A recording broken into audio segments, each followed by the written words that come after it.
Millions of identical soldiers, one face, one voice, one purpose. Endless ranks of white armor march in perfect formation, boots slamming in unison against Durasteel parade grounds and muddy front-line trenches across the galaxy. Every clone trooper bred on Kamino carries the same DNA, the same engineered loyalty, the same quiet expectation written into his cells. Fight a war he didn't start, and probably never lived to see it end. Born in flash-grown batches, deployed in numbered legions, designed from the beginning to be expendable. The Clone Wars take that army and light the match. 3 years of constant campaigns, from Geonosis to Umbra to Mandalore. 3 years where Jedi, who once mediated trade disputes and negotiated ceasefires, are handed command codes and promoted to general. 3 years where the Republic promises security, the Separatists promise freedom, and entire planets are reduced to smoking craters in the crossfire. Heroes charge into battle with glowing blades and rallying speeches. Heroes die in hangar bays, in trenches, in sudden explosions they never saw coming. The Republic had existed for thousands of years with no standing army.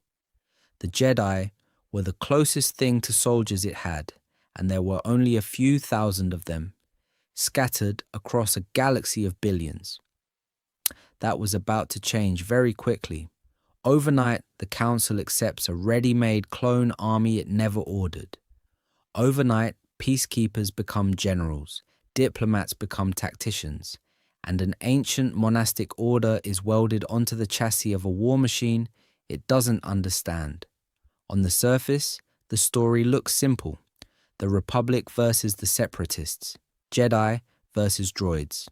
A democracy under siege by greedy corporations and rogue systems forced to arm itself or die. But underneath the marching formations and Senate speeches, something else is moving. Count Dooku, a former Jedi Master turned Sith Lord, leads the Separatists. His secret master, Darth Sidious, sits at the very heart of the Republic as Chancellor Palpatine. The same hand designs the droid armies and signs the clone deployment orders. It wasn't a perfect system. For the Sith, it was better. This is the story of a war that was never meant to be won, only prolonged. A war built as a feedback loop that feeds on fear, on loyalty, on prophecy. The Jedi sense the dark side everywhere, but not in the one office that matters most. They cling to their code, their council chambers, their faith that the Republic can be saved if they just fight harder, command better, sacrifice more. And that is the paradox at the heart of their downfall. The Jedi Order, guardians of peace and justice, do not merely fail to prevent catastrophe. They volunteer to lead the very army that will execute their extinction. They train the general whose fall will break them. They defend a Senate already hollowed out by the Sith.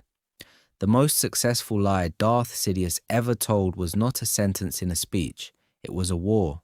A conflict engineered from both sides to weaponize the Jedi's own values against them. This is the story in front of them. Thousands of Jedi Knights, once respected as neutral arbiters, had become the public face of the Grand Army of the Republic. The war had turned them from monks into military commanders, from mediators into targets. That was about to change very quickly for anyone who still believed this was a simple battle between heroes and villains. Because the central claim of this breakdown is simple and uncomfortable, the Clone Wars were not good versus evil. They were a manufactured crisis, engineered by one Sith Lord, wearing two faces, designed to compromise the Jedi at every level. This is the story of a war where the same man controlled the Senate and the Separatists, wrote the battle plans and the peace talks, and used every victory to tighten his grip. So what Obi-Wan found on Kamino, the clone army waiting with inhibitor chips already in their brains, was not a lucky break for the Republic. It was the opening move in a long game. Over the next sections, The timeline will be followed chronologically, from Geonosis, Christophsis, and Ryloth, through Umbara, Mandalore, and Coruscant, tracking how each campaign pushed the Jedi deeper into a role they were never meant to play. The focus will shift between the big picture and the personal, Senate votes and council debates, secret Sith meetings and battlefield decisions, Anakin Skywalker's slow disintegration, Ahsoka Tano's expulsion and disillusionment, Barriss Offee's betrayal, Count Dooku's half-truths about a Sith Lord controlling the Senate, and Yoda hearing the dark side whisper from beneath his own temple, built over an ancient Sith shrine. Each of these isn't just a tragedy, it is a symptom. Ahsoka's trial shows the Council sacrificing trust for optics. Anakin's attachments expose how poorly the Order understood its own prophecy of the Chosen One. Yoda's visions and Dooku's warning reveal how close the Jedi came to the truth, and how their institutional blind spots pushed it away. By the time Order 66 arrives, the goal is to make it obvious why the Jedi never saw it coming. The coming sections will show how every battle, every Senate speech, every quiet council compromise wasn't random chaos. It was architecture, a design that turned guardians of peace into collaborators in their own extinction. Before the first clone ever marched, the Republic was already dying, not with explosions and invasions, but with meetings, committees, amendments, 1,000 tiny delays that felt civilized in the core and like abandonment everywhere else. This is the story of a government that forgot how to function without a crisis. By the last decades of the Republic, the Senate ruled a galaxy so vast the numbers stopped meaning anything. Millions of worlds, trillions of citizens, an ancient constitution wrapped in 25,000 years of exceptions, workarounds, and emergency clauses no one bothered to repeal. On Coruscant, it looked impressive. Towering sky lanes, endless hollow speeches, dignitaries from every sector. The Senate chamber was a perfect circle, a visual metaphor for unity that masked how fractured the body inside it had become. It wasn't a perfect system. It was a system that had once worked well enough, slowly, cautious, a galaxy of billions. So what Obi-Wan found on Kamino later, the existence of a secret army, only makes sense against this backdrop of quiet desperation. Long before that discovery, the Order was already stretched thin. Council meetings were filled with mission reports from the Outer Rim, raids on shipping lanes, slavers taking advantage of unpatrolled routes, separatist rhetoric turning into separatist militias. Corporate power filled the vacuum. The Trade Federation, the Techno Union, the banking clan, these were not fringe actors. They held Senate seats. Their lobbyists wrote legislation. When a blockade strangled a planet's economy, the question on Coruscant was not, is this legal, but which committee has jurisdiction? The answer usually involved more debate and very little action. In the core worlds, it still looked peaceful. Coruscant's skylanes were full. Chandrila's universities taught political theory as if institutions were eternal. On the HoloNet, the Republic presented itself as stable, prosperous, inevitable. That was about to change very quickly, because out on the frontier, the illusion had already cracked. Outer Rim systems went months without meaningful aid. Jedi arrived late, under-resourced, forced to negotiate with warlords who had better ships and more credits. Locals watched Coruscant argue while their worlds burned and drew the obvious conclusion. The Republic existed for the core, not for them. All it would take was one coordinated crisis, a charismatic count, a manufactured grievance, an army waiting in the shadows, to turn that simmering resentment into open war. And someone had been planning exactly that. The Jedi Temple, white stone cutting through the Coruscant skyline, spires stabbing up past the smog and traffic lanes. To the average citizen, it looked timeless, unshakable. 1,000 generations of tradition turned into architecture. Inside, it was quiet stone and filtered light. Meditation chambers, archives, creche halls where younglings practiced with training remotes. A spiritual sanctuary suspended above a city that never slept. But the temple was also something else, a headquarters, a command center, a place where decisions about the entire galaxy were made in a single circular room. Because, by the late Republic, the Jedi weren't just wandering monks with laser swords. They were the official guardians of peace and justice, sworn to protect the Republic, but not to serve any one administration or political faction. In theory, they were neutral, detached, above the squabbling of the Senate. In practice, their temple sat a short air taxi ride from the Chancellor's office. So senators came knocking, petitions turned into briefings, briefings turned into joint operations. The council became a permanent advisory body, consulted on everything from border disputes to trade conflicts. This is the story of how an order built on restraint ended up as the closest thing the Republic had to a rapid response task force. Centuries of relative peace had consequences. Without open war, the Jedi shifted from frontier mediators to administrators and diplomats. Masters chaired committees, none who could not afford it. That gap between doctrine and reality became a pressure point. The more the Republic strained, the more the Senate demanded decisive action, the more the Jedi leaned on rules to keep their identity intact. That was about to change very quickly once the war started, and those same rules were used to justify putting robed peacekeepers in charge of an army.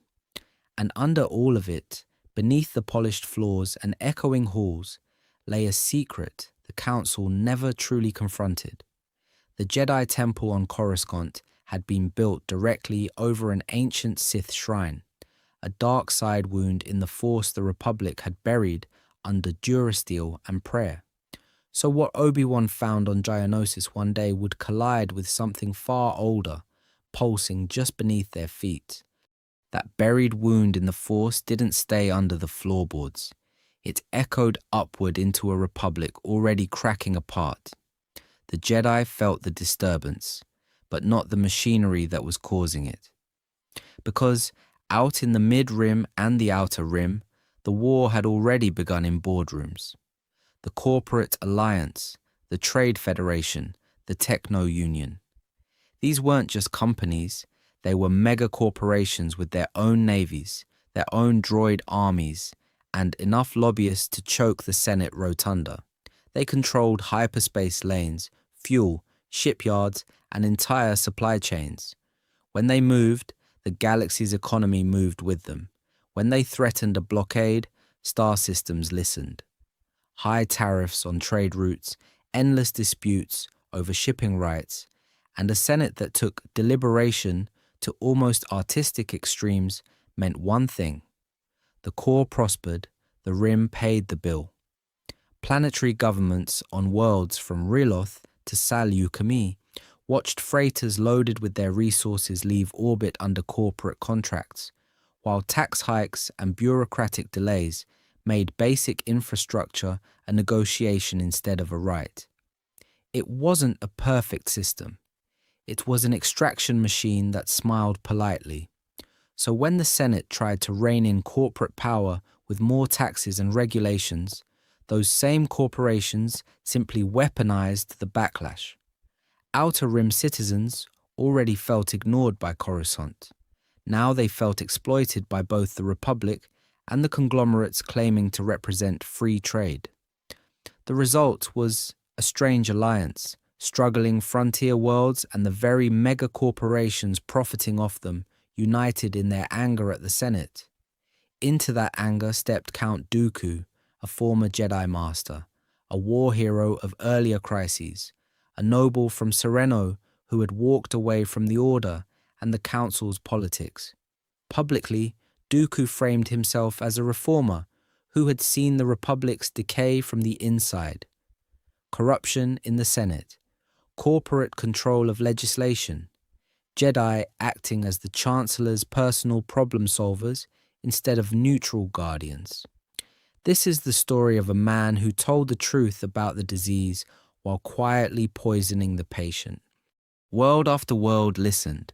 Governors and viceroys who couldn't get a hearing on Coruscant suddenly had Dooku's full attention by their enemy, believing they were finally restoring balance to a galaxy that had already been tilted against them.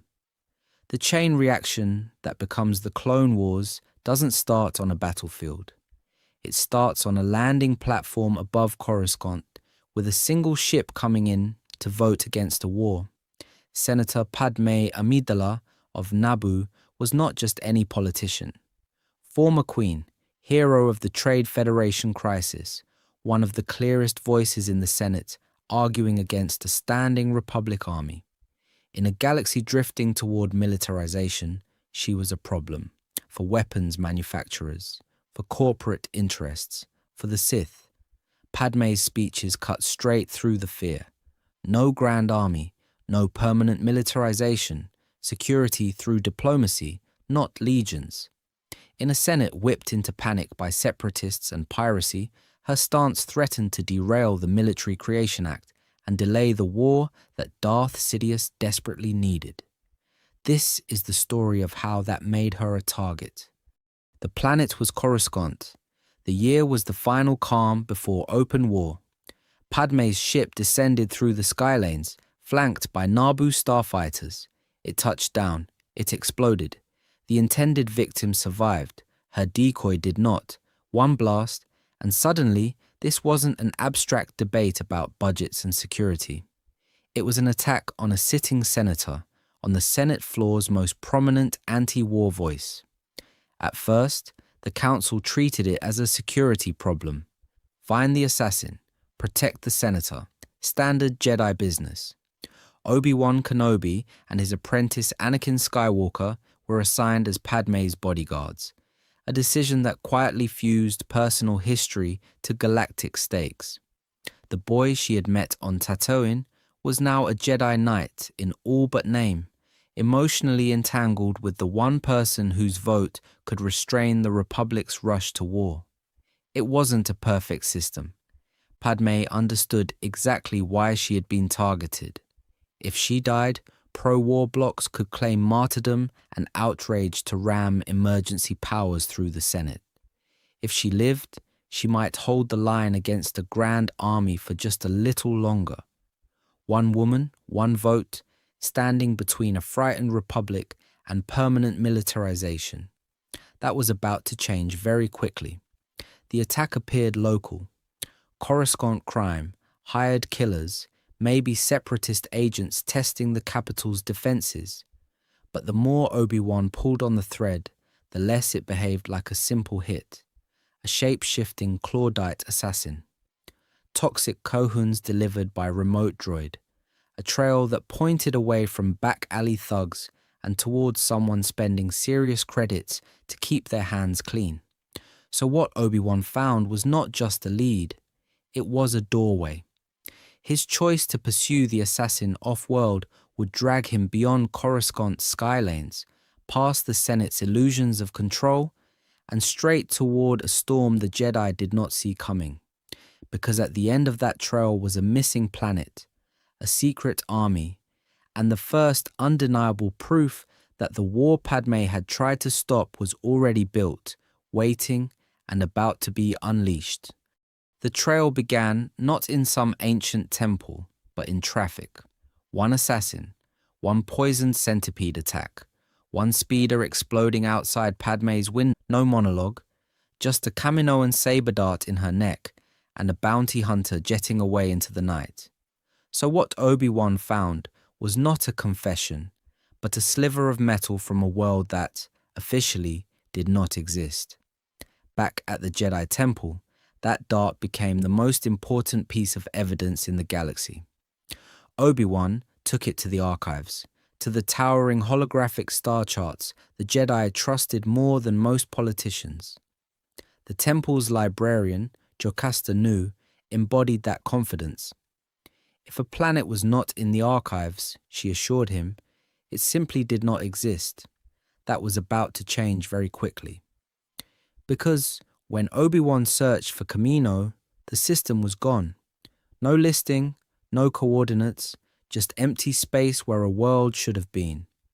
Yet the star map still showed a gravitational anomaly, something massive tugging on nearby systems, bending orbits, leaving a fingerprint in the Force and in the data. The planet was missing. The gravity was not. Someone had erased Kamino from Jedi history, but could not erase its pull. Obi-Wan brought this to Yoda and the Council. Their unease was immediate and quiet. To alter the archives, someone needed temple access and institutional trust. Someone had edited reality inside their own walls, and the Jedi did not know who, when, or why. For an order that believed knowledge was their shield, this was the first clear sign that the shield had holes. Following the gravity and the Force, Obi-Wan plotted a course to the non-existent system. The star charts said nothing. The evidence said go. He launched for Kamino, chasing a mystery the Council should have uncovered years earlier, unaware that, at the end of those erased coordinates, waited a clone army, a manufactured war, and the next step in the Sith's most successful lie. Because if a whole planet could be deleted from Jedi memory, what else had already been rewritten? The planet was Kamino. The year was 10 years before the Clone Wars officially began. An erased world, sitting beyond the edge of the Republic's star charts, waiting in the rain. Endless ocean. No continents, no cities sprawling into the horizon. Just black water hammered by permanent storms. Lightning stitched the sky while white needle towers rose out of the waves, connected by thin walkways and humming platforms. Coruscant was chaos and colour, and traffic lanes stacked 100 levels deep. The Jedi Temple was warm stone, candlelight, and quiet halls. Kamino was the opposite. Cold, sterile, purpose-built. So what Obi-Wan found when he flew through those storm clouds was not a hidden separatist base or some outlaw cloning ring. It was something much worse, a pristine, fully operational military complex that assumed the Republic had been here for years. Landing platforms extended automatically. Doors opened on cue. And waiting inside were the Kaminoans, tall, elegant, and completely unfazed. They greeted a Jedi Knight as if a scheduled inspector had finally arrived. Master Jedi, you're here at last. No questions about authorization, no concern about secrecy. To them this was routine. The order had been placed. The credits had cleared. The Grand Army, Jango Fett, a bounty hunter with no allegiance to the Republic, the Jedi, or the Senate. For Obi-Wan, every sentence raised another problem. The Council had never approved a clone army. The Republic had no standing military on paper. Yet here was a facility billing the Treasury, answering to an order placed in the Jedi's name, and preparing to hand over an entire army to a government that technically didn't have one. Someone had used the authority of the Council to commission a secret clone force, trained to follow Jedi generals, wearing armor modeled on ancient Jedi-led militias, carrying the Republic's symbol into battle. Someone had written the Jedi into the blueprint of a war they hadn't chosen. That was about to change very quickly. Because Kamino proved two things at once. The Sith weren't just planning a conflict, they were already running its supply chain. And as Obi-Wan sent his report back to Coruscant, the real question wasn't how the Council had missed this. It was who exactly had been waiting for them to find it. The answer started decades earlier, with a name most of the Republic never heard, Sifo-Dyas. He was a Jedi Master, a contemporary of Dooku, and one of the rare Jedi whose visions of the future were not vague metaphors but sharp, terrifying images of war, whole sectors burning, Republic worlds falling, a galaxy tearing itself apart while the Order stood there, outnumbered and unprepared.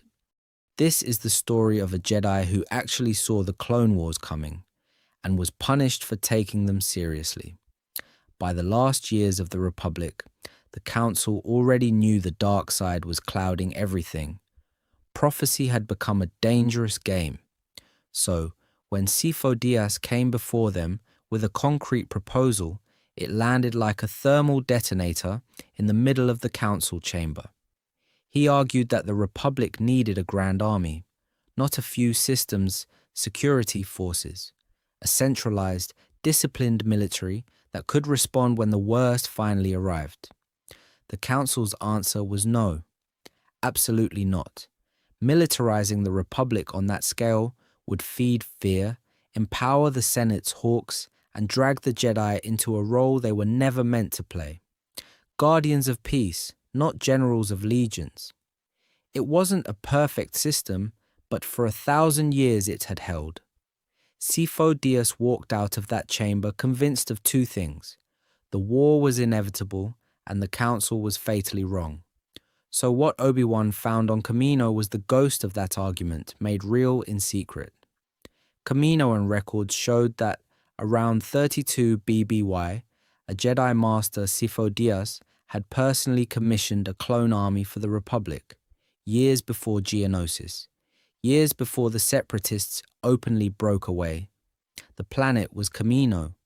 The year was 32 BBY, and someone had just ordered millions of soldiers behind the Council's back. On paper it looked simple, a rogue Jedi, acting alone, doing what he believed the Republic needed. But nothing about the late Republic was simple, and nothing that convenient ever was. By the time Obi-Wan arrived, Sifo-Dyas was long dead.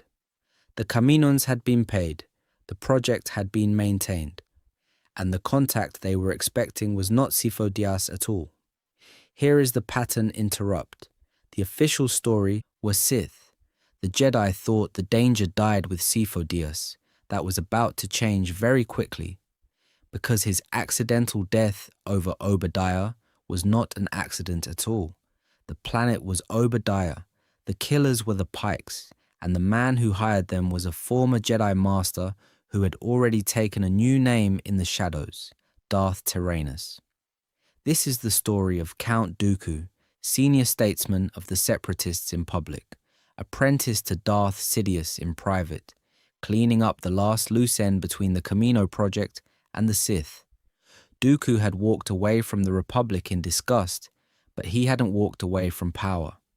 With Sifo-Dyas gone, he stepped seamlessly into his old colleague's role with the Kaminoans. Same authorization codes, same project, very different agenda. So what Obi-Wan found, years later in that rain-soaked facility, was a clone army ordered under a dead Jedi's name, now quietly managed by a living Sith. On Kamino, Dooku reshaped the program. The basic premise stayed the same. Loyal, accelerated clones, legally tied to the Senate, and morally tied to the Jedi.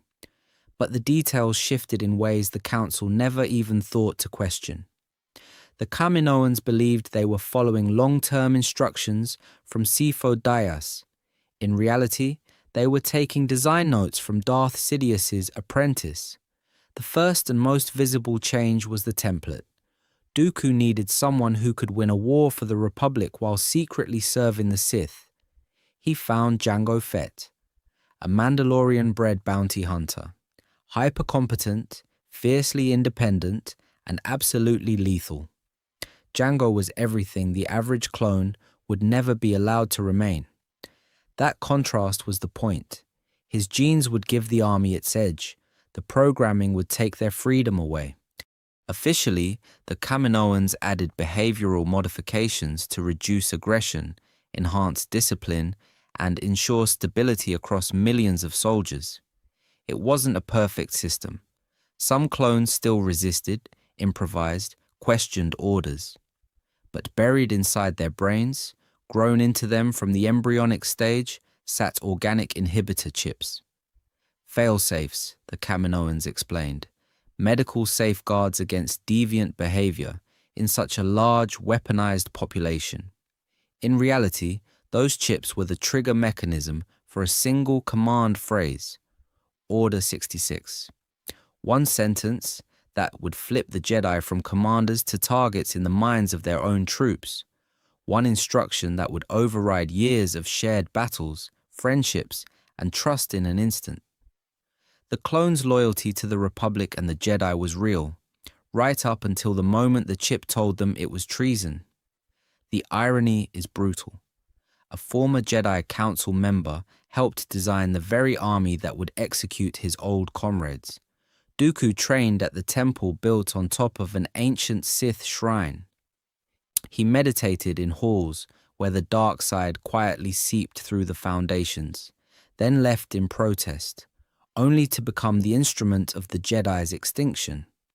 The Council sensed a growing darkness in the Force, saw a war coming, even heard Dooku himself claim a Sith Lord control. It wasn't a perfect system. Individuality still leaked through in nicknames, painted armor, and tiny acts of defiance. But the baseline was obedience. The Jedi walked through those white corridors, saw children drilling with live rounds, and told themselves this was necessary for the war. To calm the Council's unease, the Kaminoans presented the inhibitor chips as safeguards.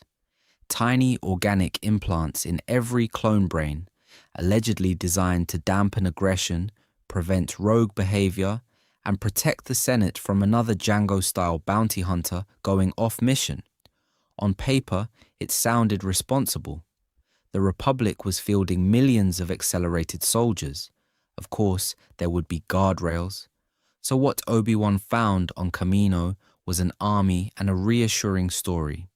The Jedi, already under pressure from the Senate and the Separatists, accepted that story at face value.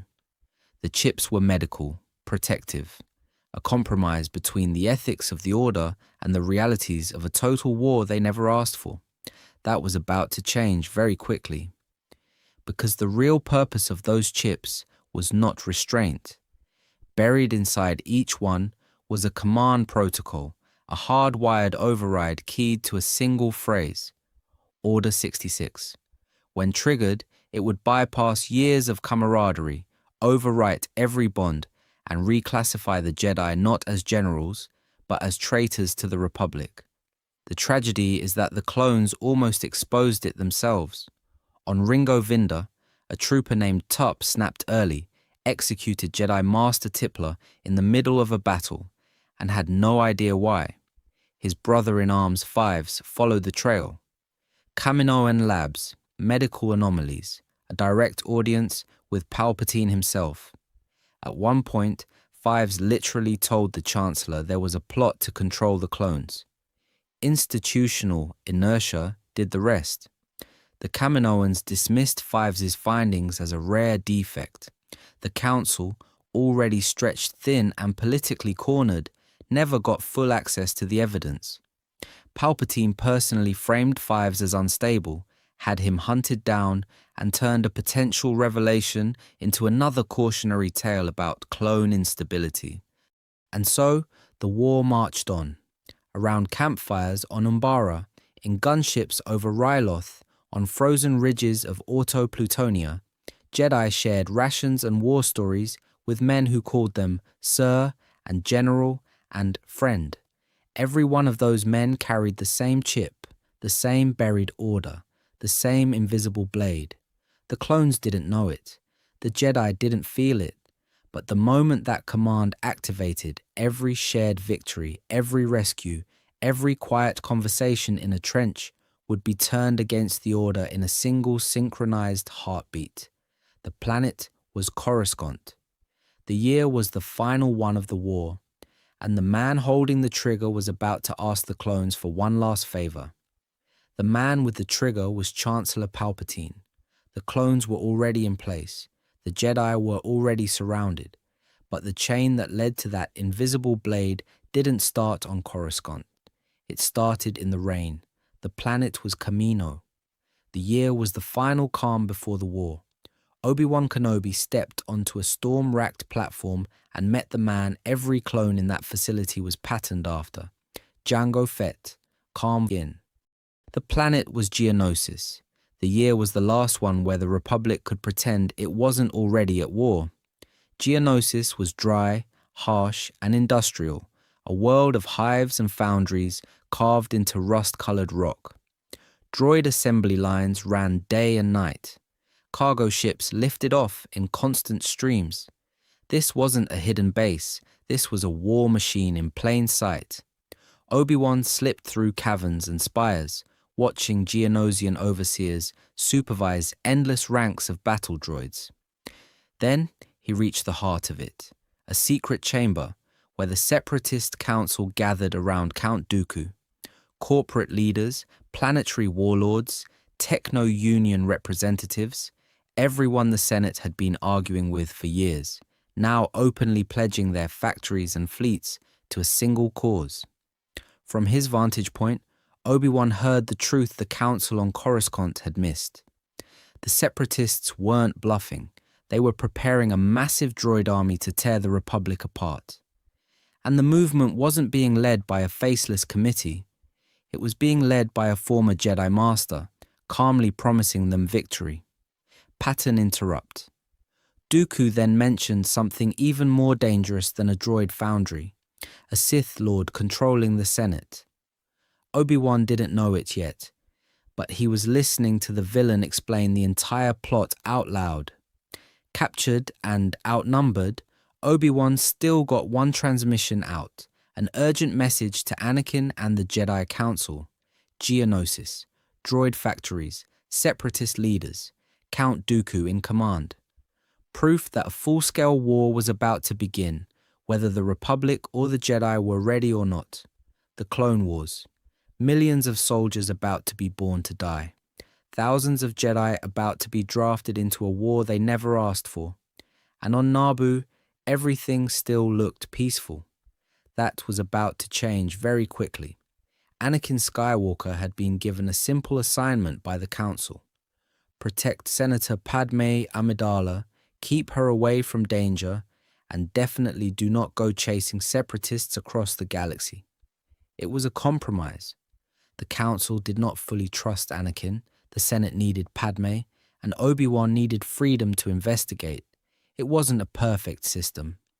Then Obi-Wan's hologram flickered into existence, half scrambled, carrying coordinates and a warning: Geonosis, factories, Dooku, war. In that moment, Anakin faced the kind of choice the Jedi claimed to be trained for: obey the Council, or save the man who had raised him from slavery and turned him into a Jedi.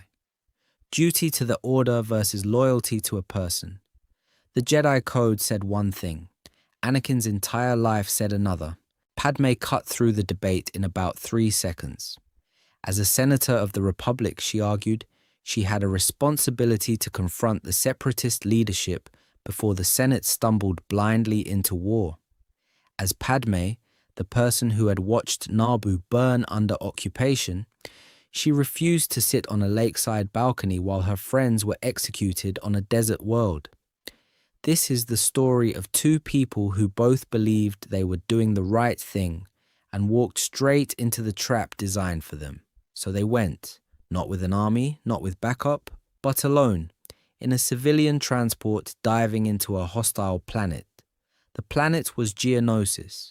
The year was that they were in love and that they would rather face death together than survive apart.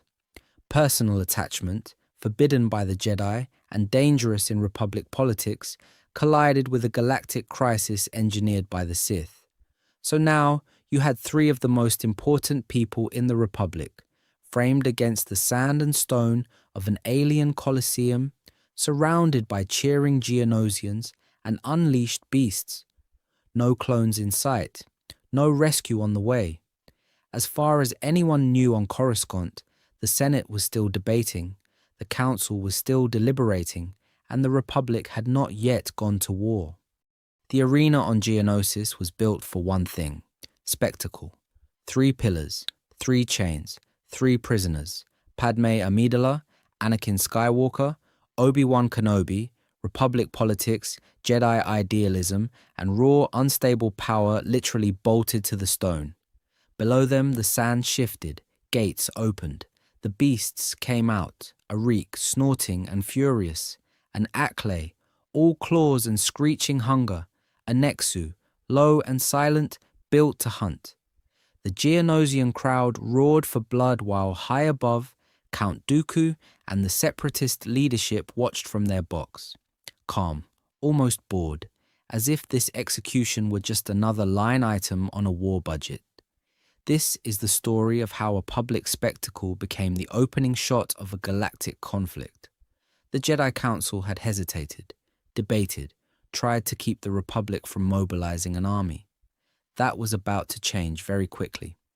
Mace Windu walked into the viewing box and put a lightsaber to Jango Fett's throat. No negotiation, no compromise, just a purple blade and a final warning. Around the arena, robed figures stepped out of the crowd. Hoods dropped. Hilts rose. In a single, impossible moment, more than 200 Jedi ignited their sabers in unison. Color exploded in the stands. Blue and green fire in every direction, a ring of light around the sand.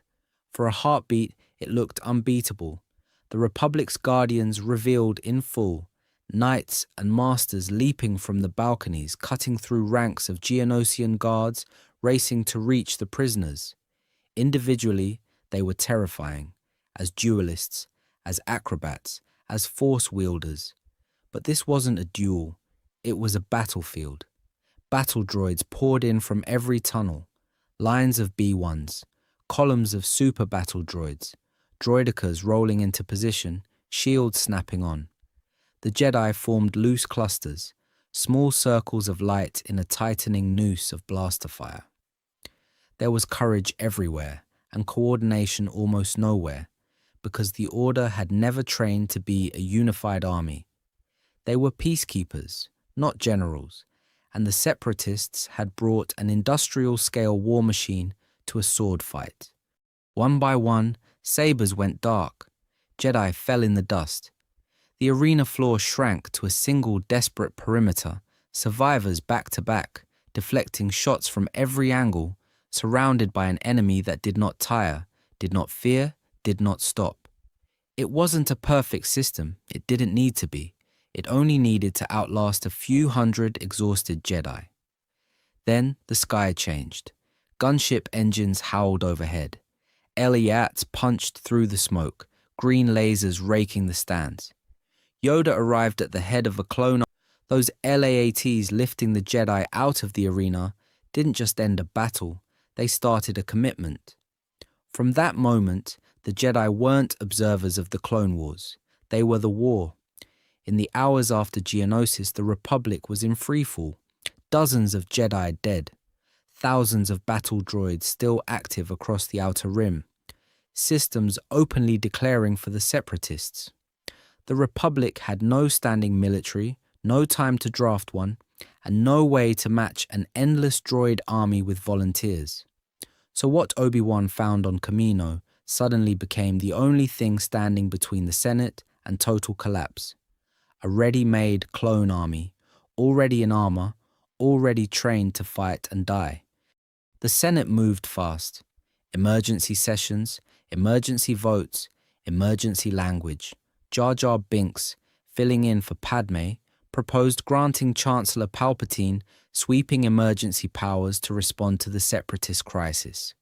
The motion passed. With a single act, the Senate legally authorized both the creation and the deployment of the Grand Army of the Republic. On paper, it was constitutional. In practice, it was a blank check written directly to a Sith Lord. Palpatine accepted those powers reluctantly, promised to give them back once the crisis ended. That was about to change very quickly. Each new campaign, each new temporary measure stacked more authority on his office. The longer the war lasted, the stronger he became, and the more the Jedi were forced to operate inside a legal framework he controlled. Inside the Jedi Council chamber, there was no illusion that this was normal. Yoda and Mace Windu could feel the dark side clouding everything. They knew a Sith Lord was involved. They knew the clone army's origins were suspicious at best. It wasn't a perfect system. Yet they still accepted command, taking ranks as generals and commanders over legions bred for obedience. The guardians of peace and justice were now signing battle plans and casualty reports. This is the story of an order that prided itself on neutrality, suddenly welded to one side of a galactic civil war. By putting on armor and stepping onto Star Destroyer bridges, the Jedi tied their fate to the political survival of the Republic, and by extension, to Palpatine himself. If the Republic lost, the Jedi lost. If Palpatine's authority expanded, theirs shrank. Every victory on the battlefield deepened their strategic defeat. Pattern interrupt. The Sith never actually needed the Separatists to win. They only needed the Jedi to keep fighting. Because once the Jedi accepted those ranks, there was no clean exit. To resign was to abandon the clones they commanded. To oppose Palpatine was to undermine the very Republic they were sworn to defend. And it raises the haunting question the Council never truly faced. If the Jedi had refused to fight, refused to lead this army at all, would the Clone Wars and their own extinction ever have happened? The war answered that question for them. The Battle of Geonosis ended in a dusty, chaotic victory. It began something much worse. Across the galaxy, separatist fleets jumped into Republic train to negotiate trade disputes and defuse pirate raids, not coordinate orbital bombardments or urban evacuations. So formations were improvised, supply lines were an afterthought, and more than one brilliant flanking maneuver ended with clones cut down by overlapping droid fields of fire. Ryloth drove that lesson home. A Twi'lek world strangled by a separatist blockade, its surface occupied, its people starved. The Republic's answer was a three-pronged campaign. Break the fleet, smash the occupation, liberate the capital. On paper, it looked decisive. In practice, it meant Jedi commanders arguing over priorities while villages burned. One general prioritized the tactical objective, another the civilians, a third the Senate's timetable for a victory speech. It wasn't a perfect system. In the middle of that confusion stood the clones, bred for war, drilled in strategy, quietly tutoring their own Jedi leaders between firefights. On Christophsis, captains and sergeants translated vague spiritual advice into actual orders. On Ryloth, troopers risked their lives to rescue children the Senate would never meet. The Jedi saw discipline, creativity, humor in the face of certain death. These were not droids, these were people. So what Obi-Wan found on those early fronts was repeated everywhere. Jedi and clones eating the same rations, sharing the same trenches, trading stories about temples and training pods under the same artillery fire. Respect came fast, affection followed.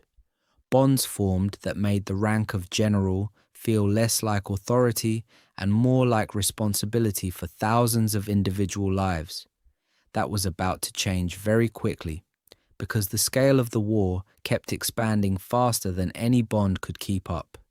Every victory on Christophsis or Ryloth was matched by a defeat somewhere else. The Senate cheered each liberation. Palpatine praised the Jedi in public. But hyperspace lanes filled with troop transports, casualty lists grew longer, and the Council's control over the conflict slipped a little more every day. The Clone Wars were no longer a crisis. They were becoming the new normal. The war was becoming routine, which is exactly when the Jedi tried to do something that looked normal, assign a new Padawan.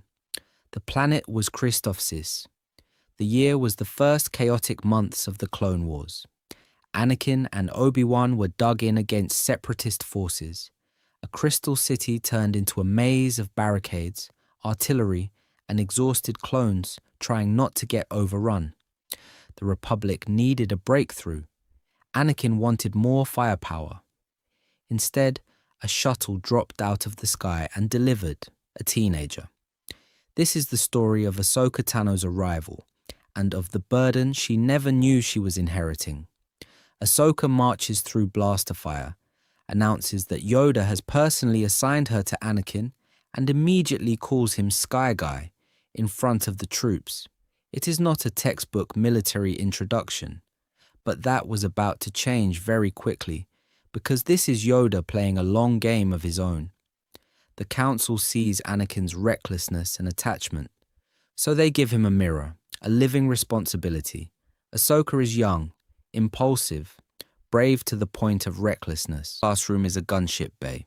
Her homework is casualty reports. The war accelerates everything: promotions, traumas, attachments. Instead of internalizing the Jedi as serene philosophers, she absorbs them as battlefield generals, leading an army of clones bred to die for a republic she barely understands. From her perspective, the contradictions are impossible to ignore. Masters preach that the Jedi are guardians of peace and justice, that aggression and hatred are paths to the dark side. Then, those same masters order orbital bombardments, lead sieges, and accept medals from the Senate for successful campaigns that leave cities in ruins.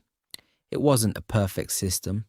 Ahsoka watches clones call her Sir and follow her into hopeless odds. She hears Yoda talk gently to troopers about individuality, then sees the Council sign off on strategies that treat entire legions as expendable assets. Peacekeeper, general, sister to the clones, student of a man the Council does not fully trust. Her entire life is lived in that contradiction. And as the war grinds on, Ahsoka Tano becomes something the Council never intended, the clearest mirror of what the Jedi do right, and what will destroy them. Because the next time her conscience collides with the Order's decisions, the damage will not be limited to a single battlefield. Out on the front lines, there is no Council chamber. There is mud. There is fire.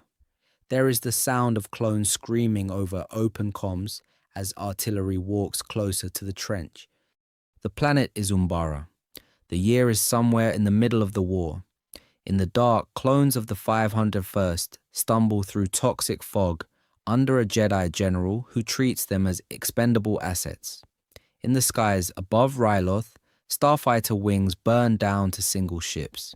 In the streets of Christophsis and on the bridges of Mandalore, Jedi and clones clear buildings room by room, facing death every single day just to hold a line that will move again tomorrow. Back on Coruscant, the Senate moves, but not at that speed. In polished halls under soft lighting, the Jedi Council sits in a circle while Chancellor Palpatine sits at the center of the Republic. They bring him intelligence. They bring him concerns about the war, about the separatists, about the Sith. He nods, sympathizes, asks for their trust. They rarely do the one thing that matters, directly challenge the authority he keeps quietly expanding. This is the story of two wars being fought at once. One is in the mud and the vacuum, where clones watch Jedi fall to Grievous, to droids, to friendly fire and bad intel. The other is in meeting rooms, where masters debate whether to divert forces from one siege to another, whether to prioritize a core world's shipyards over an outer rim farming moon that has already bled for the Republic twice. On Ryloth, Obi-Wan and Mace see starving civilians and exhausted clones and push to liberate the planet completely. The Council agrees, then pulls critical gunships away for a higher priority offensive. On Umbara, Anakin is yanked off the line by Council order so he can report to Coruscant, and the 501st is handed to General Krell, whose tactics get troopers killed by the dozen. It wasn't a perfect system. Every emergency measure hands Palpatine another argument for more power, more troops, more war. The Jedi are not just fighting in his conflict, they are helping him prove that the galaxy cannot live without him. The Clone Wars. millions of soldiers born to die, thousands of Jedi sent to lead them, and only one Sith Lord sitting in the Chancellor's office, pretending to be the galaxy's last reasonable man. Publicly, Palpatine plays the reluctant savior. On the Senate floor, he hesitates, he defers, he lets frightened senators beg him to take more power. He accepts new emergency measures with pained speeches about duty and sacrifice, always promising that once the crisis passes, he will gladly give them back. That was about to change very quickly. Because the crisis never passes, he makes sure of it. Behind the curtain, he is Darth Sidious. This is the story of a man running both sides of a galactic war in real time. As Chancellor, he signs deployment orders for the clone army. As Sith Master, he instructs Count Dooku where to strike, when to withdraw, which worlds to sacrifice. The Republic and the Separatists think they are locked in an ideological struggle. In reality, they are two arms of the same body, punching itself on command. So what Obi-Wan found on Geonosis was only the opening move. Every major early war campaign that follows carries Sidious's fingerprints. Reinforcements arrive just late enough on worlds like Ryloth and Christophsis to turn clean victories into bloody slogs. Promising offensives stall because a crucial fleet is rerouted by the Senate, or a hyperspace lane is compromised. It wasn't a perfect system.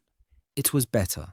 It was chaotic by design, efficient only at one thing, convincing the Republic that this war can never be won without more troops, more surveillance, more power in one pair of hands. When the Jedi push for faster action, they walk straight into the trap. They go before the Senate and request additional clone battalions, expanded authority for the Council, broader mandates for the Chancellor to respond quickly to separatist threats. Each plea is sincere, each one is another brick in the legal architecture of dictatorship. The more the Jedi resist paralysis, the more they justify permanent emergency. At the same time, something deeper is failing. The dark side literally clouds their vision. In the temple on Coruscant, their meditations grow foggy, their sense of the future fractured into contradictory possibilities. Prophecies that once anchored them, about balance, about a chosen one, become unreliable at the exact moment they need clarity most. The Council feels the Sith everywhere and nowhere, an ambient pressure that turns every decision into a guess. The tragic irony is brutal. The harder the Jedi fight to end the war, the more arguments they hand Palpatine for why the Republic cannot function without extraordinary powers. Each new campaign, each new crisis, is one more chance for him to say, "See, the Senate is too slow, the Council is divided, only a strong, decisive office can protect you." By trying to save the Republic on worlds like Christophsis and later on worlds such as Ryloth, he was still the negotiator, still the calm general, but now forced to choose which town to save and which to abandon when the gunships were low on fuel and the med bays were already full. It wasn't a perfect system. It was triage on a galactic scale. Anakin, who had once treated every mission as a chance to outfly, outfight, and outsmart the Separatists, started running into problems that couldn't be solved with one daring maneuver. Hold this line for 6 months. Rotate 3 exhausted clone regiments through the same meat grinder. Accept that the price of taking a bridge might be an entire company. The war turned his improvisation into policy, and policy into collateral damage. The clones paid first. Entire battalions wiped out on worlds no one in the Senate could pronounce. Domino Squad survivors thrown back into combat until even their nicknames ended up on memorial walls. ARC troopers, commandos, pilots, each resource tracked on a logistics sheet, while their Jedi generals watched the faces behind the numbers disappear, one campaign at a time. The Jedi paid next. Plo Koon, once the quiet moral center in the background, now flying into impossible odds again and again, dragging damaged starfighters back to cruisers that were already short on parts and pilots. Lesser-known knights never seen in the films died on Felucia, on Lola Sayu, on nameless moons, where their last act was calling for a retreat that came 3 minutes too late.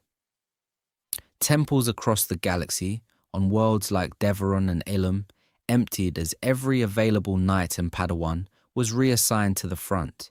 Inside the Order, the doubts grew louder. Council sessions stretched longer. Meditations turned into arguments. Some masters whispered that the war was unwinnable, that the dark side was no longer a shadow, but the air itself. Others insisted that duty required them to continue, because abandoning the Republic now would hand the galaxy directly to the Sith. The role of the Jedi had changed. They were no longer impartial mediators. They were the Republic's generals, administrators of an industrial war machine that consumed clones, credits, and ideals at the same rate. Every new siege justified more emergency powers. Every Pyrrhic victory deepened their dependence on the Chancellor, who kept promising that peace was just one more campaign away. By year 2, the Order was trapped. Morally, they could not accept the Separatists' terms. Strategically, they could not defeat an enemy that always had another droid army, another fortress world, another hidden shipyard. Walking away meant betrayal. Pushing forward meant slow self-destruction. And somewhere, just out of sight, the Sith were preparing the one move that would make that trap permanent. The Jedi had a code that had carried them through 1,000 years of relative peace. No attachment, no anger, no pursuit of personal gain. In meditation halls, it sounded noble. On real battlefields, under artillery fire, it started to sound impossible. This is the story of a belief system colliding with industrial war. The Jedi were trained to be neutral arbiters, not generals ordering charges across minefields down by separatists. Droid cannons did not have that luxury. Anger, grief, the urge for payback, these were exactly the emotions the code forbade. They were also the emotions war rewarded. The second clash came with power. Jedi could end battles in minutes. One gunship drop, one lightsaber charge through the separatists' line, one telekinetic shove to crush a droid tank column. But the code warned against using the Force as a weapon of domination. So in campaign after campaign, Jedi hesitated to deploy overwhelming, terrifying displays of strength, even as the separatists carpet-bombed cities and burned refugee camps without a second thought. Pattern interrupt. Some Jedi stopped hesitating. Mace Windu's shatterpoint logic, Anakin's aggressive negotiations, even Obi-Wan's increasingly flexible definitions of acceptable collateral damage. These were not in the training holocrons. On the front lines, many Jedi quietly bent the code. They used anger as fuel, just a little. They formed attachments to clones and commanders, then rationalized those bonds as general concern. They made tactical choices that prioritized their own battalions over distant civilians, then carried the guilt back to the temple. That guilt produced cognitive dissonance the Council never resolved. Publicly, the Jedi were still the calm guardians of peace. Privately, they were exhausted soldiers, haunted by the faces of clones they had named and lost. So what Obi-Wan found on Utapau, what Ahsoka felt leaving the Order, what Anakin carried into the Chancellor's office, all came from the same pressure, a code written for monks applied to generals. The question, looking back, is brutal. Was the Jedi Code itself fatally flawed? Or did the Order simply refuse to adapt it to a galaxy where they were now leading armies in a Sith-engineered war, instead of mediating disputes in a peaceful republic? And nowhere did that contradiction cut deeper than in one person. Anakin Skywalker, the Jedi Order's brightest hope and its deepest wound. By the midpoint of the Clone Wars, Anakin's reputation was legendary. The Clone Wars, millions of soldiers born to die. And at the center of half the Republic's most impossible victories, a single Jedi Knight who refused to accept that any battle was unwinnable. He was a brilliant strategist, a fearless pilot, the commander who would dive his starfighter straight through a separatist blockade because someone on the ground needed help right now. His clone troops adored him, not just respected him as a general, but followed him with a kind of personal loyalty the Jedi Code had never planned for. Anakin remembered their names, bent the rules to save them, took insane risks to pull a single trooper out of a collapsing hangar. It wasn't a perfect system, but to the 501st, it felt better than being just another number in the Grand Army of the Republic. At the same time, Anakin was living a secret that violated the foundation of that system. His marriage to Padmé Amidala was everything the Jedi warned against: attachment, fear of loss, a life tied to the Senate and the Republic's politics. This is the story of a man sworn to detach from all things. Sneaking across Coruscant to spend stolen field, that confusion turned into mixed signals. Anakin's compassion made him a hero. He would divert an entire campaign to rescue a captured ally or refuse to abandon a single village to separatist bombardment. But the same intensity that saved lives could flip without warning. When a clone under his command was executed for desertion, Anakin's anger at the system erupted. When Padmé was threatened, the line between Jedi and husband blurred in an instant. The Council saw the outbursts, felt the spikes of rage in the Force. They worried about his stability, yet kept handing him more command, more responsibility, more proximity to the Chancellor. That was about to change very quickly, but in this mid-war moment, Anakin was both their greatest military asset and their most alarming spiritual liability. Anakin Skywalker was not an isolated failure.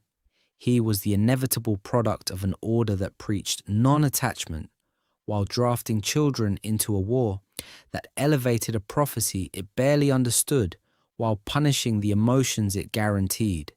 The galaxy would pay the price when that contradiction finally snapped. Anakin was the symptom. The wound went deeper, and on Coruscant, the Republic had literally built a monument to that wound without understanding what it was. The Jedi Temple, 5 towers stabbing into the sky, a shining beacon over the galactic capital. It was the visible heart of the Order, the place the Council met, where younglings trained, where clone generals received their briefings before vanishing to the front. But buried beneath all that marble and light, under the meditation chambers and war rooms, sat something far older and far darker. Long before the Republic, before the Senate ever met in that city-spanning labyrinth, Coruscant had been a battleground for the Jedi and the Sith. In those ancient wars, the Sith raised shrines and temples on powerful dark side nexuses, places where the Force pulled and twisted. One of those shrines was never truly erased. The planet was Coruscant. The year was irrelevant, because this scar in the Force never healed. When the Jedi finally gained control of the world, they made a decision that felt wise, even righteous. They would not just demolish the shrine, they would build their own temple directly on top of it, stone over stone, sanctum over sanctum. This is the story of an order that believed proximity to darkness proved mastery over it. The Council taught that the site had been purified, that through constant meditation, through centuries of ritual and discipline, the temple's presence had neutralized the shrine and contained its influence. It wasn't a perfect system. There were still eddies in the Force, strange currents in certain chambers, but those became training tools, cautionary tales for Padawans about the dangers of the dark. But what if the shrine was never silent? What if that buried nexus kept whispering, not loudly enough to turn Jedi into Sith, but just enough to tilt the board. Subtle pressure, imperceptible bias, a constant low-grade fog over the very institution that claimed to see most clearly. Because the Clone Wars played out with the Council sitting in a temple, perched on a dark side wound, trying to chart a war orchestrated by a buried heartbeat did not stay theoretical for long.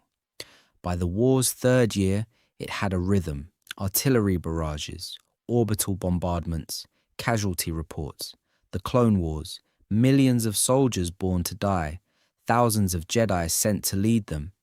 This is the story of when even the heroes started to crack. By this point, the conflict had become a meat grinder.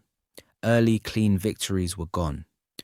What replaced them were brutal, grinding campaigns where both sides threw entire fleets and legions into battles that barely moved the front lines. The Separatists unleashed new superweapons and desperate offensives. The Republic answered with longer deployments, riskier assaults, and an army pushed past its limits. It wasn't a perfect system. It was a slow bleed. Anakin Skywalker, once the golden prodigy of the war, carried that bleed on his face.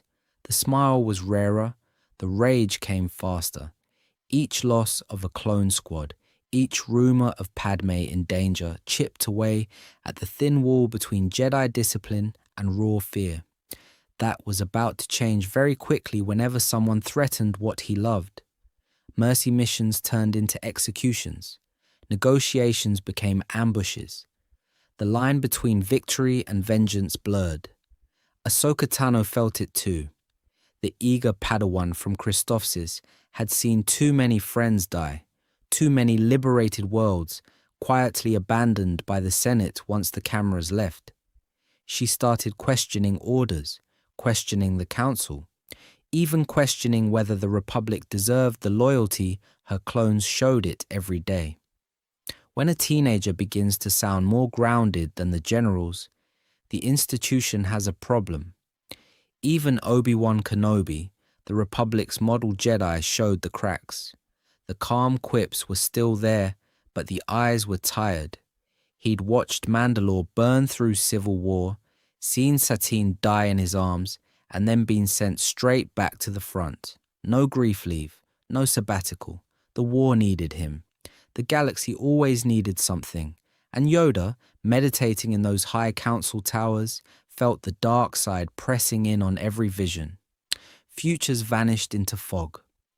Prophecies that once seemed distant suddenly felt present and weaponized. So what Obi-Wan found on Geonosis, a hint of a Sith controlling the Senate, had grown into a constant, suffocating awareness that the Republic and the war were being steered from somewhere just out of reach. Back on Coruscant, the Senate moved fast again. More emergency powers, expanded surveillance, loyalty checks, worlds that tried to stay neutral were branded suspect. Senators who questioned the war found themselves sidelined, investigated, or conveniently targeted by separatist plots.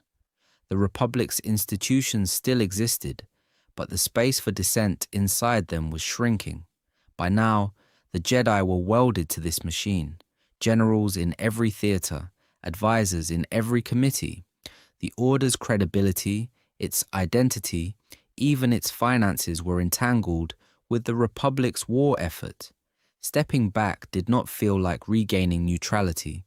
It felt like abandoning the galaxy to chaos and letting the Sith win by default. As she tried to clear her name, she was lured into a trap, surrounded by dead clones and caught fleeing the scene. To the Senate, to the public, it looked open and shut. A Jedi general turned terrorist, a symbol of how far the Order had fallen during the war. This is the story of how the Council chose its image over its own. Under pressure from the Senate and a Chancellor who just happened to be watching closely, the Jedi Council stripped Ahsoka of her rank, expelled her from the Order, and handed her over to the Republic courts before the investigation was complete. No trial by the Council, no serious search for alternative suspects, just a clean break to show the galaxy the Jedi could police their own. Only Anakin resisted that logic. While the council talked about perception, jurisdiction, and cooperation with the Senate, he hunted the actual truth. He chased leads in the underlevels, confronted suspects, and refused to accept that his Padawan had become a murderer simply because the war had made everyone more paranoid. The contrast was brutal. One knight fighting for a person, 12 masters managing a problem. That was about to change very quickly. Anakin uncovered the real culprit, Barriss Offee, a fellow Padawan once seen as the model Jedi student. Barriss had orchestrated the bombing to expose what she believed the Order had become, an army of warmongers serving the Senate's politics instead of the Force. Her confession landed like a thermal detonator in the council chamber. The accusation behind it hurt even more than the attack. Publicly vindicated, Ahsoka was offered reinstatement, her rank, her braid, her life back. It wasn't a perfect system. It was a quiet admission that the system had failed her completely. So she walked away, from the temple, from the war, from the only family she had ever known. One Padawan leaving did not end the Clone Wars, but it exposed a fracture the Sith had been exploiting for years. And the next time the Council had to choose between fear and their principles, there would be no second chances. That fracture didn't stay theoretical for long. It got a name, a face, and a bomb in the heart of the Jedi Temple. The planet was Coruscant. The year was the final stretch of the Clone Wars.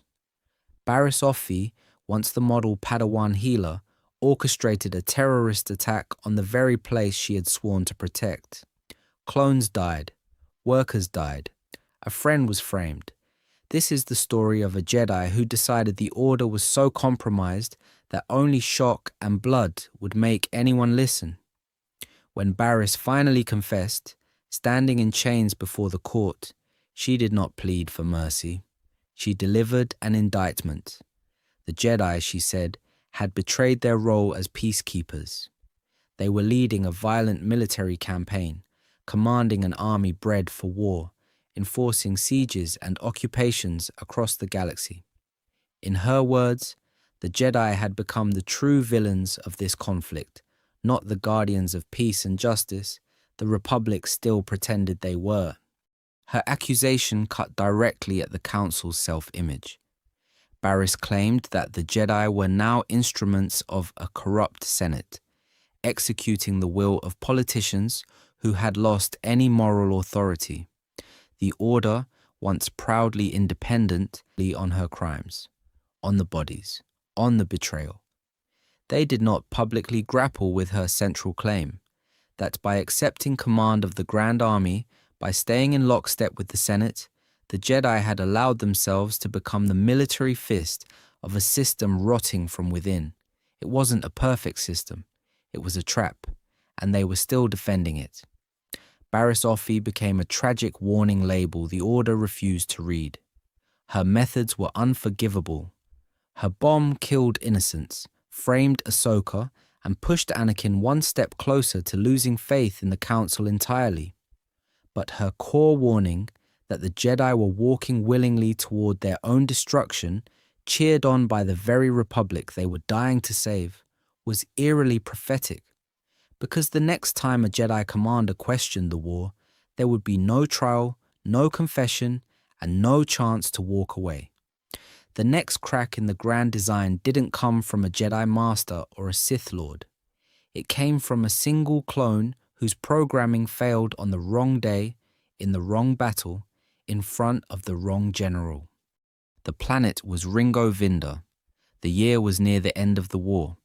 Jedi General Tiplar led Republic forces against entrenched separatists when her trusted trooper, CT-5385, Tupi, suddenly stopped, shaking, muttering about good soldiers and orders. Then he raised his rifle and executed her at point-blank range. No Sith lightning, no red lightsaber, just a loyal clone turning on a Jedi without warning. On the surface, it looked like combat stress or a virus. That was the official story. That was about to change very quickly. because Tup's breakdown triggered something the Sith never wanted: an autopsy, a medical investigation, questions. Tup was rushed from the front to Kamino. Fives, his brother from Domino Squad, went with him. This is the story of a soldier who refused to accept that his friend had simply gone bad. On Kamino, Fives pushed past Kaminoan assurances, past their clinical insistence that clones were property, not people. With the help of AZI-3, a droid far too curious for Kaminoan comfort, he discovered it, a tiny organic implant buried in Tup's brain. It wasn't a perfect system. The chip had degraded, fired early, and burned Tup out. When Fives demanded his own brain be scanned, the same implant appeared, not a mutation, standard issue. Every clone in the Grand Army carried one. A safety device, the Kaminoans claimed, to protect clones from aggression and instability. But the more Fives dug, the more the language shifted, from medical necessity to contingency protocol to something commissioned by a mysterious Lord Tyranus, a name the Council knew as Count Dooku. Fives did the one thing a good soldier in the Republic was never supposed to do. He questioned the Order itself. He tried to take his findings to Coruscant, to the Chancellor and the Jedi. Pattern interrupt. The moment he walked into the heart of the Republic, the narrative flipped. Instead of a whistleblower, he became a suspect. Instead of protection, he got surveillance. Palpatine met with Fives alone. The details of that conversation were conveniently lost, but the outcome was clear. Fives stumbled out, accused of attacking the Chancellor. The entire Sith plan might have unraveled years before Order 66. Instead, one frightened clone was buried, his data sealed, and the galaxy kept marching toward the execution order, waiting in every soldier's head. The Clone Wars. Millions of soldiers born to die, thousands of Jedi sent to lead them. And somewhere beneath all that noise, the Force itself started screaming that something was wrong. That warning reached exactly one person the Jedi still trusted more than anyone else: Yoda. Not a clone medic, not a disgraced trooper, but the Grand Master of the Order. That was about to change very quickly. In the final year of the war, Yoda began hearing voices, dead Jedi calling from beyond, including Qui-Gon Jinn, whose defiance of the Council had once been treated as an inconvenience more than a prophecy. Then came the visions, the temple in ruins, younglings running in terror, a dark figure standing in the smoke. This is the story of the one Jedi who actually saw the end coming and still could not stop it. On Coruscant, the Council assumed it was stress, enemy manipulation, or both. The Jedi Temple sat directly above an ancient Sith shrine, a buried dark side nexus the Republic had literally built over and forgotten. It wasn't a perfect system. Meditation chambers rested on top of a wound in the Force. Yoda sensed that wound widening. Guided by a Qui-Gon's disembodied voice, he slipped away from the Senate's capital and the ever-present clone army and went on a secret journey. The planet was Dagobah. The year was the last desperate stretch of the Clone Wars. In its swamps, Yoda confronted visions of his own fear and failure, then followed the trail further, to the origin point of the Sith themselves, Moraband, the ancestral Sith homeworld, a graveyard of empires and a mirror to everything the Jedi had become trapped fighting. There, Yoda met the ancient Force priestesses, beings older than the Republic, who tested him with illusions of victory, betrayal, and death. They revealed a path the Jedi had forgotten, how to retain consciousness after death, becoming one with the Force without losing identity. But the lessons came with a revelation. The Sith had drawn a massive shadow across the Force, a deliberate veil that clouded every vision of the future.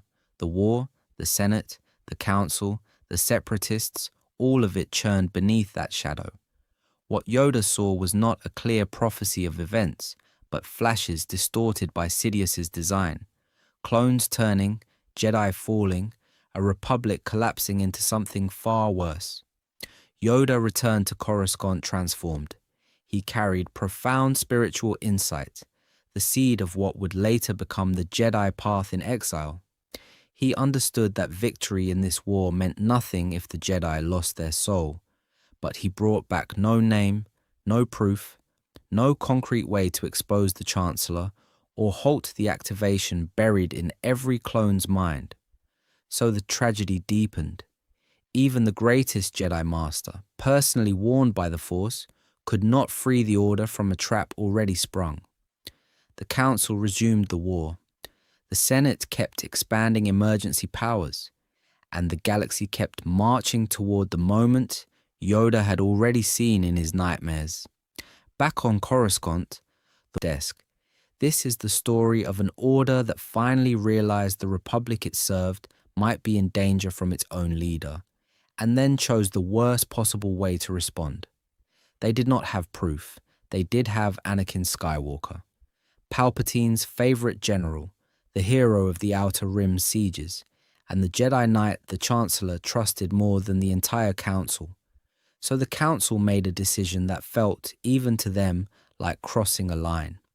Mace Windu and Yoda asked Anakin to report on the Chancellor's actions, not as a friend, as an informant. For Anakin, already torn between loyalty to the Jedi, devotion to Padmé, and gratitude to Palpatine, this landed as pure betrayal. The Order that had never fully trusted him now wanted him to spy on the one man who did. It wasn't a perfect system. It was a perfect way to shove him closer to the Sith, waiting with open arms. From the Council's perspective, this surveillance was defensive, an attempt to protect the Republic without openly accusing its elected leader. In Palpatine's hands, it became something else entirely. Evidence, not of his corruption, but of theirs. Every hesitant question Anakin brought back, every vague concern about emergency powers, fed directly into the Chancellor's narrative that the Jedi were arrogant, unaccountable, and preparing a coup against the Senate. Inside the temple, unity was cracking. Some masters wanted to arrest Palpatine the moment they had any legal pretext. Others insisted that the Jedi had no authority to move against the head of the Republic, no matter how dark the Force felt around him. They were trapped between loyalty to the Senate and fear of the man who controlled it, arguing legalities in a war designed by a Sith who recognized no law but victory. So what Obi-Wan found on Kamino years earlier, a secretly commissioned clone army waiting for a war that had not yet begun, was now mirrored in politics. An emergency regime that had been promised as temporary was hardening into permanent rule, and the only people strong enough to challenge it were disqualifying themselves in the public eye. The Council had finally decided to play politics against a Sith master of manipulation. But they were late to a game he had been rigging for decades, and every move they made only tightened his grip. The question now wasn't whether Palpatine would strike back. It was when. And how many Jedi would still be alive when the Senate applauded while he did it? Palpatine would strike.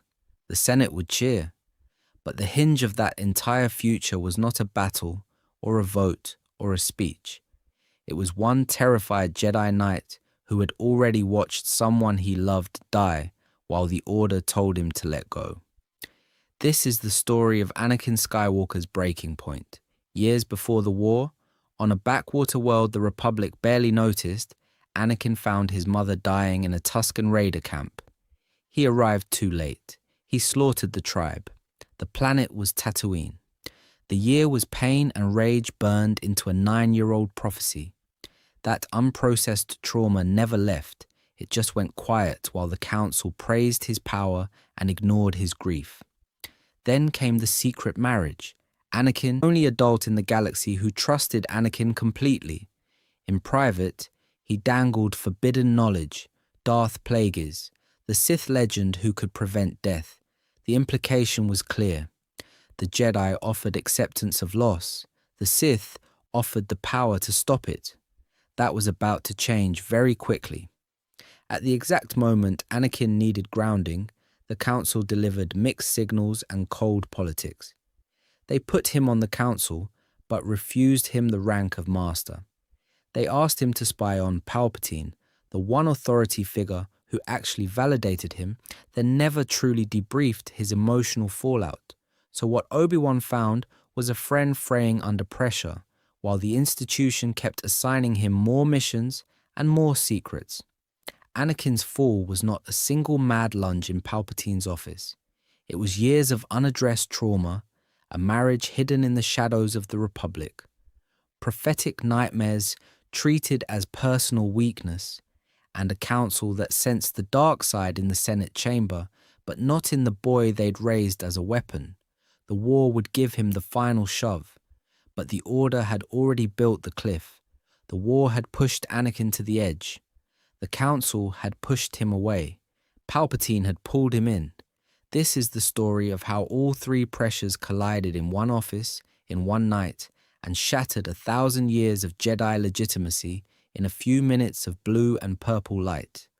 When Mace Windu walks into the Chancellor's office, he is not improvising. He has proof. Anakin has just reported that Palpatine is the Sith Lord the Council has been hunting since Naboo, the phantom behind the Separatists, the architect of the clone army and the war. So Mace does what the Order has always done when the Republic is threatened. He brings Jedi. Aegon Kolar, Saezitin, Kit Fisto, 4 masters, walking into the executive office of the Republic to arrest its leader for treason.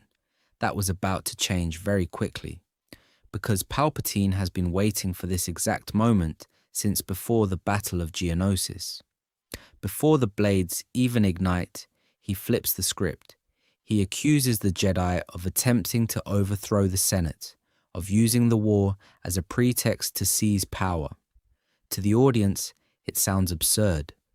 To a galaxy that has watched robed generals command a clone army for 3 years, it sounds uncomfortably plausible.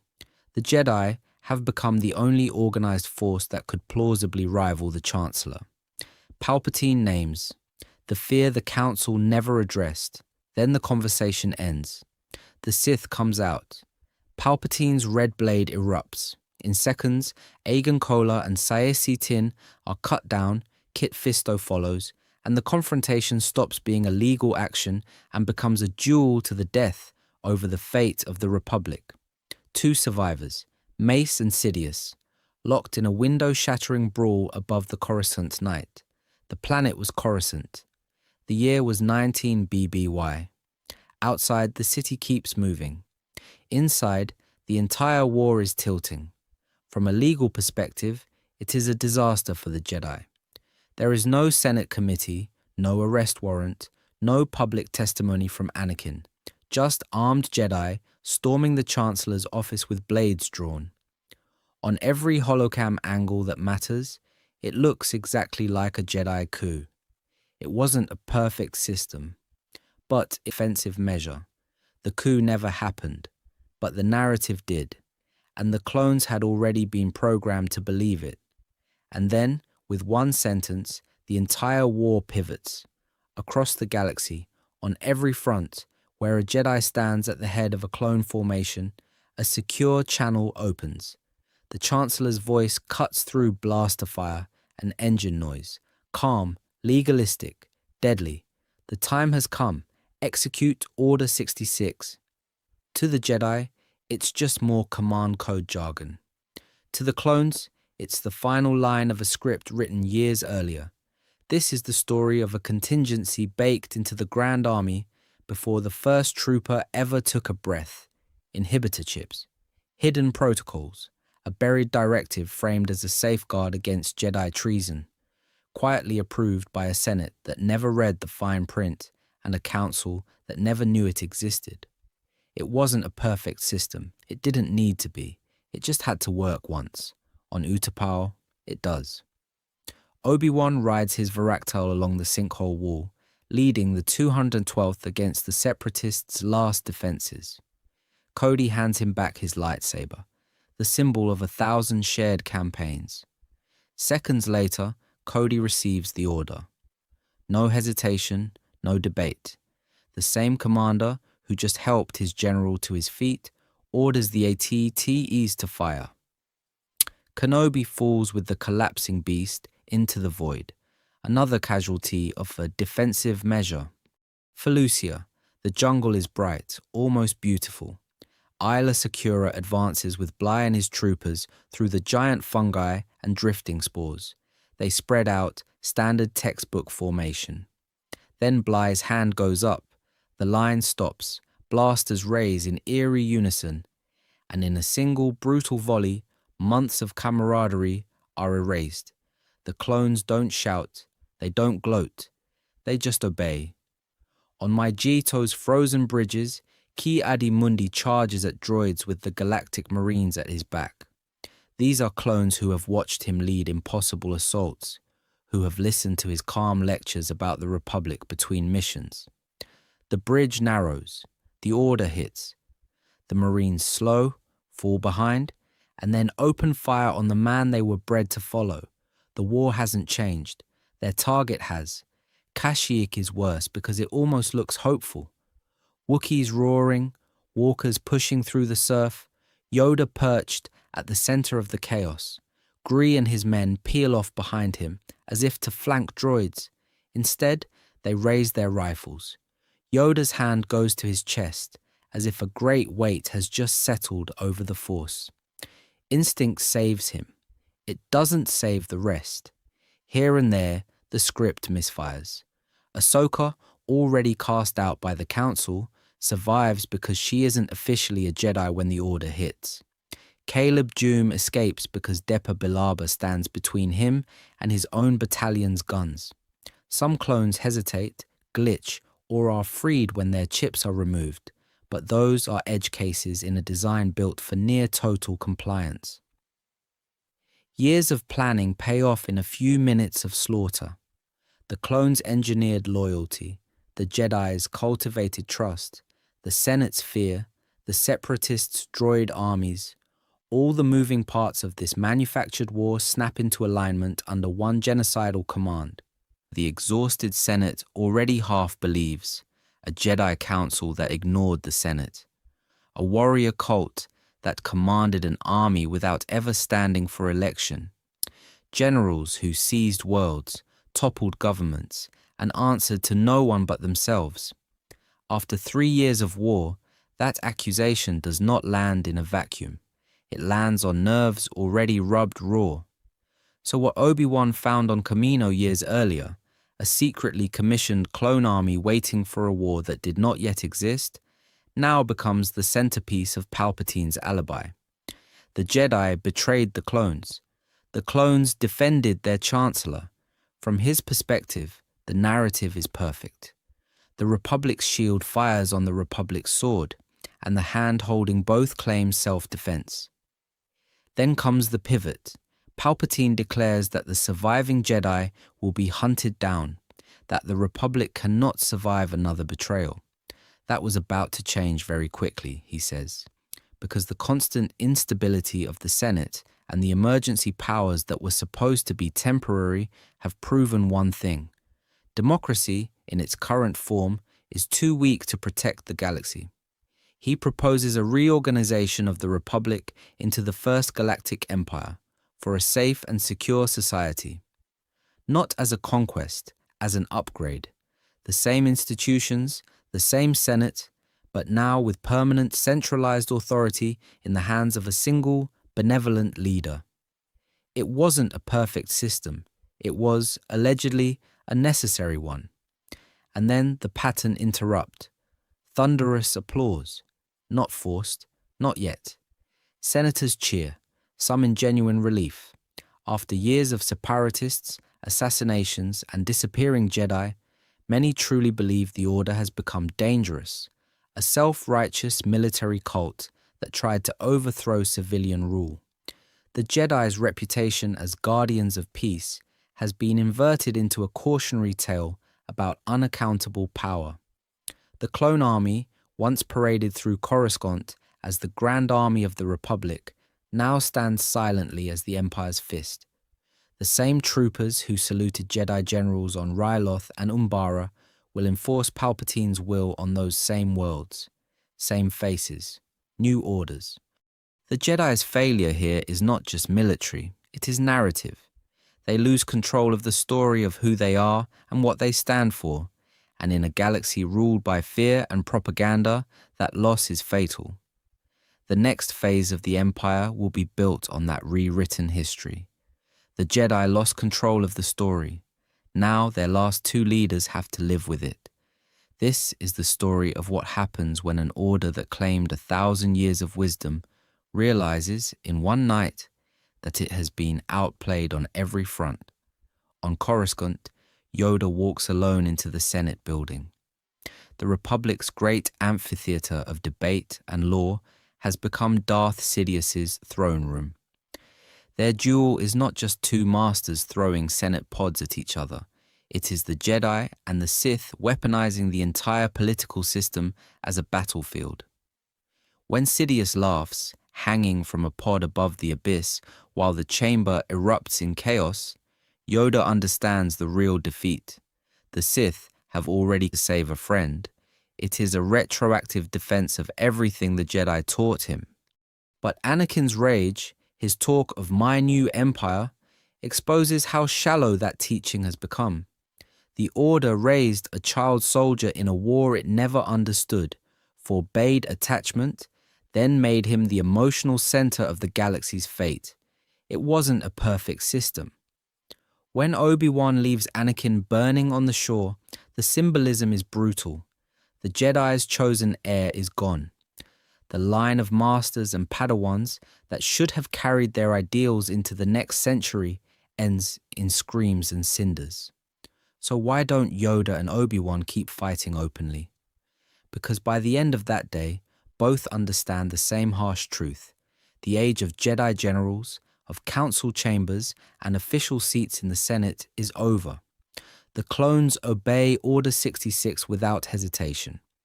The public has been primed to see Jedi as traitors. Any direct resistance just feeds the narrative Sidious already controls. Exile is not surrender, it is strategic silence. Yoda goes to Dagobah, disappearing into a swamp saturated with the Force. Obi-Wan retreats to Tatooine, hiding in the desert shadows of the boy he just delivered. Their focus shifts from saving the Republic's institutions to protecting a single bloodline. Luke and Leia become the long bet. The Skywalker twins are not political assets. They are living variables in a future the Sith cannot fully predict. Yoda and Obi-Wan choose to trust the Force's long arc rather than another quick coup in the Senate. Their plan is generational, not tactical. That choice reframes their retreat. It is not cowardice. It is an admission that the Jedi Order, as it existed at the end of the Clone Wars, militarized, compromised, blind, cannot simply be rebuilt by going back to the temple and hanging up new banners. Something different will have to rise in its place, and that will fall to a new kind of Jedi entirely. Something different will have to rise in its place. That raises the uncomfortable question the Clone Wars keep circling back to. Were the Jedi doomed from the start, or did they doom themselves? This is the story of an order that claimed to stand apart from politics, while meeting in a temple directly across the skyline from the Senate. Over centuries, the Jedi drifted from wandering peacekeepers to semi-official guardians of the Republic, paid in prestige instead of credits. It wasn't a perfect system. Every time the Council accepted another diplomatic assignment from the Senate, another escort mission, another security detail, the line between neutral arbiter and state instrument blurred. That was about to change very quickly when the war began. The moment the Senate voted to activate the clone army, the Jedi accepted command. Generals overnight, strategists by necessity. Most had no military training, no understanding of industrial logistics or attrition warfare, and yet they took responsibility for a galaxy-spanning campaign built on soldiers bred for obedience. The Republic got its war leaders. The Sith got an order too busy fighting separatists to notice the noose tightening. So what Obi-Wan found on Kamino was not just a secret army. It was a test the Jedi failed. Instead of asking how a clone force was commissioned under their noses, they raided an ancient Sith shrine, its foundations marinated in a dark side presence that clouded visions and dulled intuition. The shroud of the dark side Yoda spoke of was not just metaphorical. The entire Republic capital was a kind of spiritual jamming field. The Sith had the Senate, they had the courts, they had the very ground the Council meditated on. But even that doesn't fully absolve the Jedi. The Council sensed the dark side everywhere, except in the one place it mattered most: the Chancellor's office.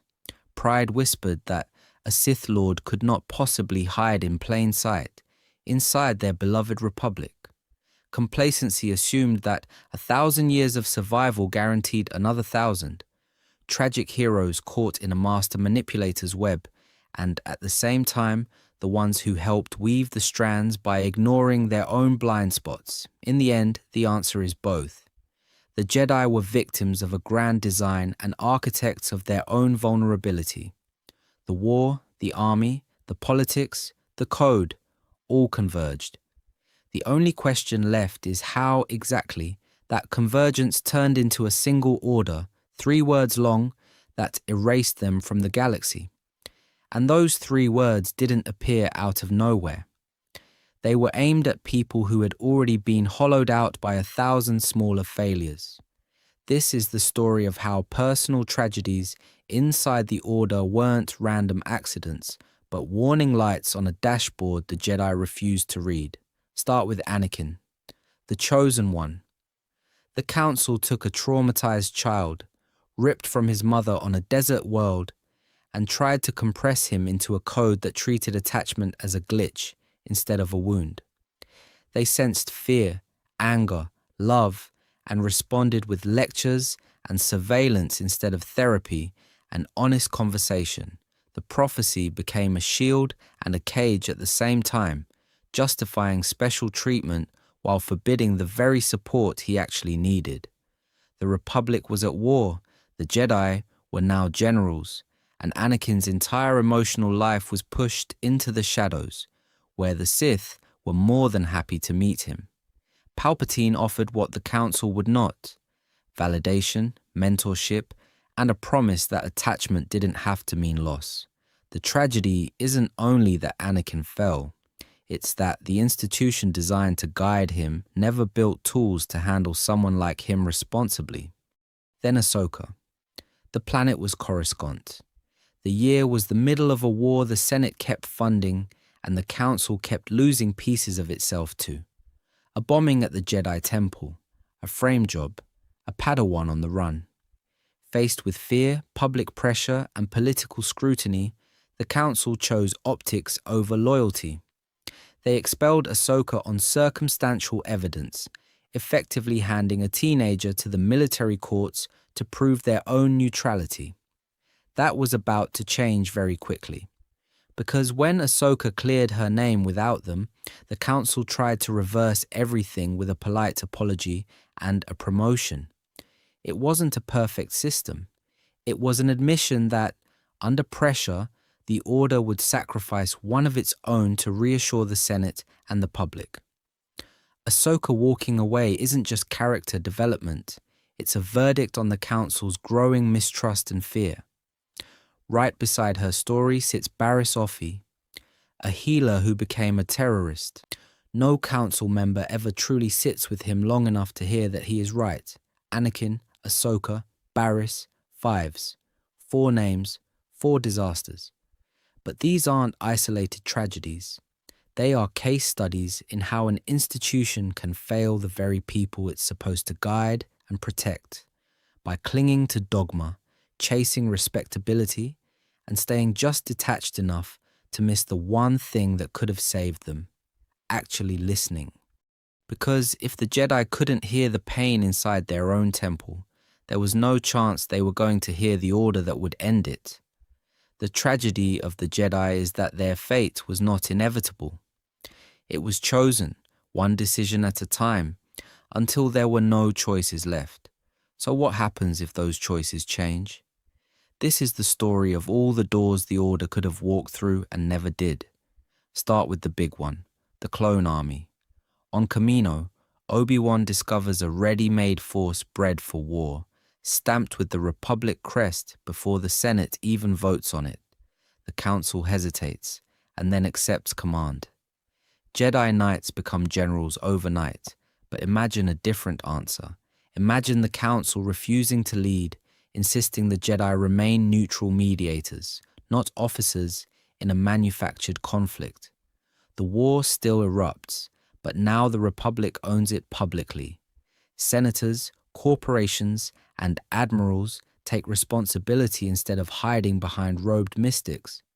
The Jedi stay in the middle, brokering ceasefires, shuttling between Coruscant and separatists' worlds, actually doing what their creed says. It wasn't a perfect system. They would still be attacked, still be blamed, still be targeted by the Sith. But without Jedi at the head of every battalion, Order 66 looks very different. A purge of a few thousand scattered monks is harder to script than a synchronized execution of embedded commanders. Go back even further. Sifo-Dyas sees a war coming and commissions an army in secret. The Council writes him off as unstable and never digs into his visions until it is far too late. That was about to change very quickly in this alternate path. Picture the Council taking him seriously. They bring his fears to the Senate in daylight. The Republic debates a transparent defense force, bound by law, not hidden in a stormy ocean far from oversight. Clones might still exist, but as citizens in uniform, not property on a Kaminoan spreadsheet. Then there is Geonosis. The planet was Geonosis. The year was 22 BBY.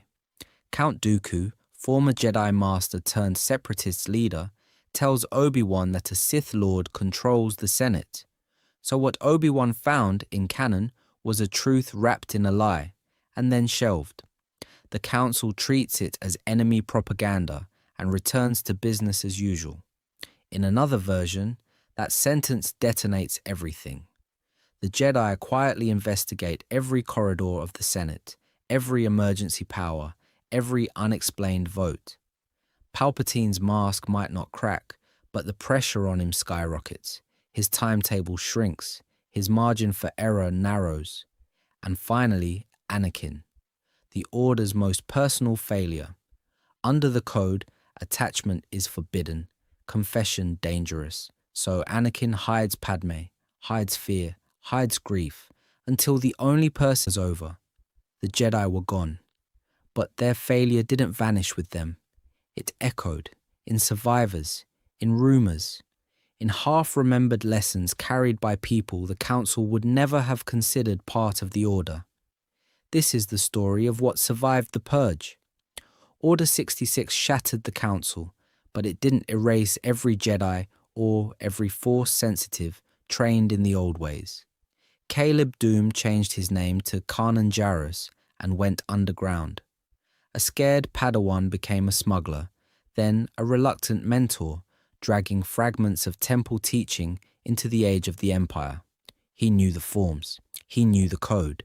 He also knew that the code had led his masters straight into a war they barely understood. So when he trains Ezra Bridger, he does something the old Order almost never did. He admits he's afraid. He admits he's improvising. Ezra doesn't grow up in a marble temple debating the Senate. He grows up on Lothal under occupation, learning the Force in back alleys and stolen freighters, with a teacher who remembers exactly what blind obedience cost. Across the galaxy, that same pattern repeats. Ahsoka Tano refuses the title Jedi, but still lives by many of their ideals. She moves through the shadows as Fulcrum, coordinating rebel cells, using the discipline and insight the war taught her, while pointedly staying away from any new council. It wasn't a perfect system. That was about to change very quickly. because the rebellion inherits the Republic's dream of democracy, but also its scars. Senators like Bail Organa and Mon Mothma watch the Senate vote away its own power.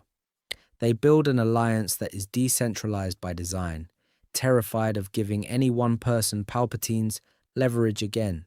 The result is messy, slow, sometimes infuriating, but that mess is the point. Every splinter cell, every argument over tactics is a reaction to a galaxy that trusted central authority once and got an empire. So, what Obi-Wan found, years later on Tatooine, was not just a farm boy, it was a second chance. Luke's training under Obi-Wan and then Yoda is deliberately small-scale, no temple, no ranks, no council chambers looming over the Senate. Yoda, who once sat on that council and sent children to war, now trains one student in a swamp and tells him bluntly that fear and attachment nearly destroyed everything. Yet Luke is not told to sever all bonds. His love for his friends becomes a source of strength, not a crime. On Cloud City, he rushes to save them. On the Death Star, he refuses to kill his father. Where the Jedi taught Anakin to fear loss until it consumed him, Luke confronts that fear and throws his weapon away. In Star Wars Rebels, the legacy of the Clone Wars keeps crashing into this new generation. Ahsoka's return to confront Darth Vader on Malachor is not just a duel. It is a former Padawan facing the living consequence of the Council's failure. The planet was Malachor. The year was despair. She recognizes Anakin in Vader's rage, and the Ghost Crew sees, for the first time, that this war didn't start with stormtroopers.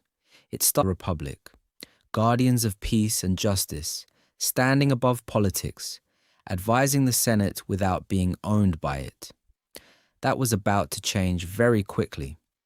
The moment the Council accepted rank as generals, accepted a clone army commissioned in secret, they stopped being an external moral check and became another instrument of state power.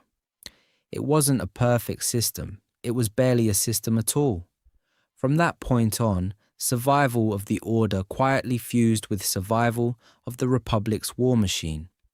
Every council meeting about strategy, every debate over troop deployments, pushed them deeper into the same logic as the Senate. Win the war first, ask questions later. When the institution's first priority becomes protecting its own relevance, self-critique turns into a threat. That's how well-intentioned orders, churches, and movements in the real galaxy lose the plot. They start by serving a mission. They end by serving themselves. The Jedi's spiritual authority was now welded to political power. If the Senate fell, their influence disappeared with it. So when corruption spread through the Senate, when the Republic's laws were weaponized by the Sith, the Jedi could not simply walk away without erasing their own identity. They were tied to the very structure that was rotting from within. That's why spying on Palpatine felt, to them, like the least bad option. They were already too entangled to choose anything clean. Underneath all of this sat fear, not anger, not hatred, fear of losing the Republic, fear of losing the war, fear of being wrong about the prophecy, about Anakin, about the dark side clouding everything. Fear drove the Council to expel Ahsoka on circumstantial evidence because admitting doubt would signal weakness in the middle of a crisis. Fear pushed them to keep Anakin at arm's length while still relying on him as their secret weapon. Fear made them accept a clone army bred for obedience, then act surprised when that obedience turned on them. This is where the story stops being distant space opera and starts looking uncomfortably familiar. Corporations born to innovate become obsessed with quarterly reports. Revolutions that promise freedom calcify into new regimes, policing thought to protect the original vision. Humanitarian organizations chase donors and political access until the cause quietly moves to the background. The pattern repeats, noble beginnings, growing influence, then slow moral drift as power and survival take priority over purpose. By the time Order 66 came, the Jedi did not just lose a battle. They had already surrendered the core of who they were. They lived in a temple built over a Sith shrine, commanded legions in a war the Sith designed, defended a Senate the Sith controlled. The clones' blasters only finished what decades of compromise had started. The Jedi didn't just lose the Clone Wars, they lost themselves long before the first clone ever turned a blaster on them. The real question is who in the next generation learns from that, and who starts building the next temple on the same buried shrine. The Jedi didn't just lose the Clone Wars, they helped authenticate the lie that killed them. This is the story of a war advertised as freedom versus tyranny, faceless, disposable, centrally controlled. Two forces that looked opposed, but were functionally the same, tools that could be turned on command. Geonosis locked that illusion in. The planet was Geonosis. The year was 22 BBY, 200 Jedi dropping into an arena, thousands of clones landing in dust and chaos. The Senate cheering as the Grand Army of the Republic charged to the rescue. From that moment, the Republic and the Council accepted the premise. This war is real. This war is necessary. This war is winnable. That was about to change very quickly, because every time the illusion cracked, the narrative closed over it. Ahsoka's trial exposed that the Jedi Temple, the Council, even the military courts could turn on an innocent Padawan to protect the image of the war. Barriss Offee's speech spelled it out. The Jedi had become the very soldiers they once opposed. The Council heard her words, cleared its conscience by expelling Ahsoka, then tried to undo it only when the political fallout became inconvenient. It wasn't a perfect system. Fives came closer than anyone to tearing the mask off. A single clone chasing the mystery of an inhibitor chip almost unraveled the entire operation. His death on Coruscant, dismissed as a tragic breakdown, was another milestone, proof that the system would rather erase a loyal soldier than question the foundations of its own army. And then Order 66, the command that revealed what the war had always been, not a clash of ideals, but a 3-year live-fire exercise to position Jedi targets next to clone guns. The Council's greatest failure wasn't missing one hidden Sith in the Senate. It was never questioning whether this war, on these terms, could ever be anything but a Sith victory. Seen that way, the Clone Wars stopped being just background noise to Anakin's fall. They become the central tragedy of the Skywalker saga, the stage on which every Skywalker choice is made inside a lie.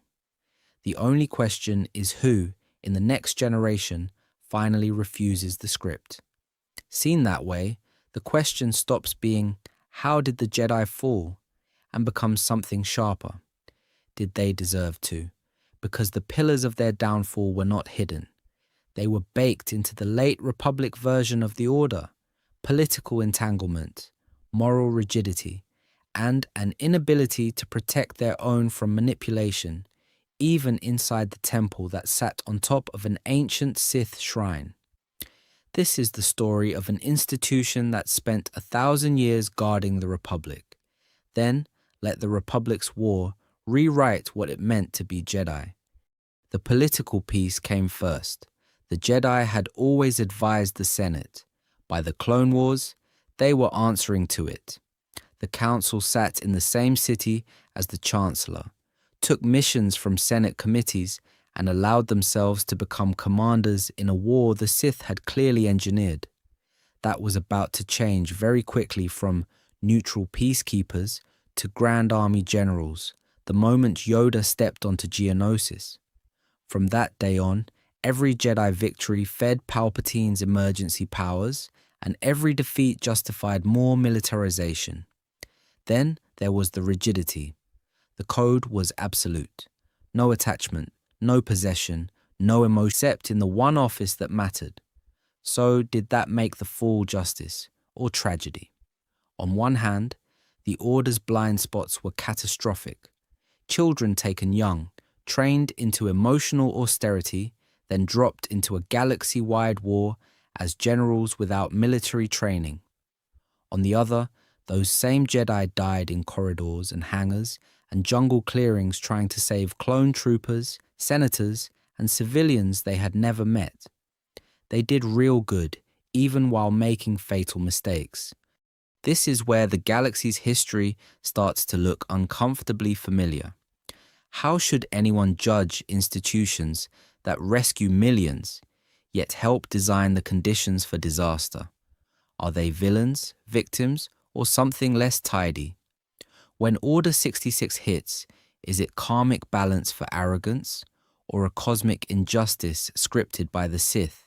In other words, when looking at the Jedi, where do you land on the spectrum?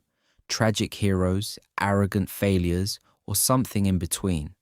Because the answer to that question doesn't just change how the Clone Wars are remembered, it changes what comes next, and who, in the ruins of the temple, gets to define what Jedi means at all.